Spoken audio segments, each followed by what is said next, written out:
बॉलीवुड वाले ब्रह्मास्त्र के प्रचार को ओप्पो वीवो की तरह कर रहे हैं। इतना ज़्यादा उसका प्रचार किया जा रहा है, इतना मूवी को इतना ज़्यादा हर जगह एडवर्टाइज़ किया जा रहा है, तो उसके बड़े बड़े शेयर्स दिखाए जा रहे हैं, बड़े बड़े कलेक्शन के उसके बैनर्स दिखाए जा रहे हैं।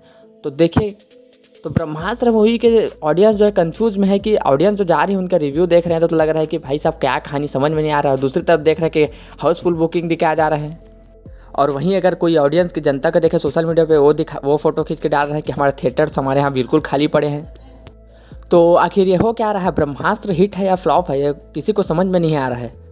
और मैंने ये क्यों कहा कि ओप्पो और वीवो की तरह इसको एडवर्टाइज़ किया जा रहा है, वो इसलिए क्योंकि ओप्पो और वीवो के फ़ोन में भले कुछ हो या ना हो, लेकिन एडवर्टाइज़ तो उसको बड़े बड़े बैनर लगा के किया जाता है, भले उसके उससे अच्छे अच्छे फ़ोन मार्केट में अवेलेबल हो।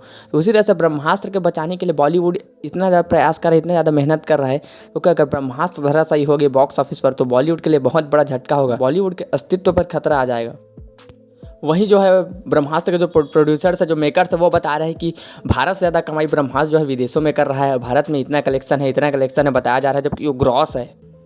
तो सबसे पहले आपको ग्रॉस कलेक्शन और नेट कलेक्शन समझना पड़ेगा। तो ग्रॉस कलेक्शन होता है जिसमें सारे टैक्सेस इंक्लूड होते हैं, जिसमें गवर्नमेंट टैक्स होता है, जो पूरा टैक्स दिया जाता है मेकर द्वारा, उसको इंक्लूड करके जो है ग्रॉस कलेक्शन निकलता है। फिल्म का जो नेट कलेक्शन होता है उसको टैक्स को पूरा काट के ही उसका जो नेट कलेक्शन निकलता है। तो इसी कारण से जो मूवी अगर 100 करोड़ के बजट के साथ बनी है तो उस मूवी को 120 से 130 करोड़ का नेट कलेक्शन करना पड़ेगा, तभी उस मूवी को एक हिट का डिक्लेयर किया जाएगा।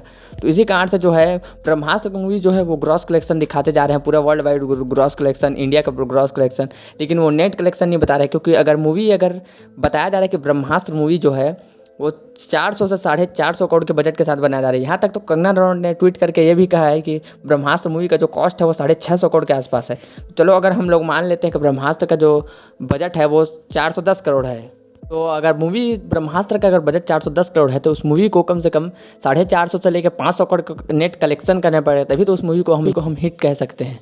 और वही बात अगर करें 10 साल की मेहनत की है और जो कई सालों का इन लोग का इन्वेस्ट किया गया था, इतना बड़ा ह्यूज अमाउंट ऑफ मनी, तो फिर अगर हम लोग कंपैरिजन करके देखें ईयर बाय ईयर, तो फिर इस मूवी को जो है 410 करोड़ का अगर बजट में बनी तो इसको कम से कम 800 से 900 करोड़ का कलेक्शन करना चाहिए, तभी तो जो है इसके जो मेकर्स है उसको प्रॉफिट होगा, वरना फिर ये मूवी तो घाटे में जा रही है।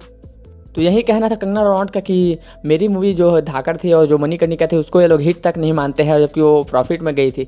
और वैसे ही जो ब्रह्मास्त्र जो कि घाटे में जा रही है उसको ये लोग जो है एडवर्टाइज़ करके अपने बढ़ा चढ़ा के और जो पेड रिव्यूज़ करवा के मीडिया से आर्टिकल्स लिखवा के जो है अपनी मूवी को बढ़ा चढ़ा के बता रहे हैं, जबकि वो मूवी घाटे में जा रही है। तो आप इसके बारे में क्या कहना है?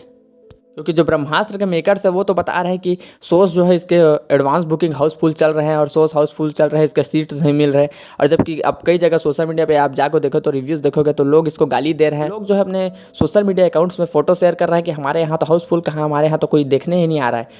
तो पता नहीं ब्रह्मास्त्र के साथ ये क्या चल रहा है। बॉलीवुड अपना पूरा दम लगा दे रहा है कि इस फिल्म को किसी तरह से बचा लिया जाए। देखिए, अगर आप सब बातों को अगर छोड़ भी दें कि मूवी कैसे चल रहा है, कौन झूठ है कौन सच है, तो सीधा बात है, अगर ब्रह्मास्त्र का जो बजट है वो 410 करोड़ है, तो अगर ब्रह्मास्त्र को अगर हिट का टैग लेना है तो उसको कम से कम 450 से 500 करोड़ कमाना पड़ेगा, वो भी नेट कलेक्शन में। ग्रॉस कलेक्शन ये लोग जो बता रहे हैं उससे काम नहीं चलेगा, क्योंकि वो तो टैक्स इंक्लूडेड होता है, उसको टैक्स के उसको तो काटा जाएगा। तो जो है नेट कलेक्शन में इसको अच्छा कलेक्शन करना पड़ेगा, तभी इस मूवी को हिट का डिक्लेयर किया जाएगा। लोग जो है वो सोशल मीडिया पर इनके जो मेकर्स हैं उनको अगर फॉलो करेंगे तो मेकर जो है, प्रोड्यूसर जो है, अपना जो कलेक्शन होता है उससे बढ़ चढ़ के ही बताते हैं। उनके अपने फिल्म को अच्छा दिखाना होता है ताकि उनको जो डिस्ट्रीब्यूटर्स है वो अगली बार जो है ज़्यादा अमाउंट दे सके। ब्रह्मास्त्र के जितने भी मैंने रिव्यूज़ देखे हैं, आप भी देखे होंगे, तो उसमें से सबसे जो कॉमन बात है वो लोगों ने कहा है कि इस मूवी में ज़बरदस्ती का जो है लव एंगल को घुसेड़ दिया गया है, और साथ ही साथ इस मूवी में जो है कहानी किसी भी हिसाब से समझ में नहीं आती लोगों को।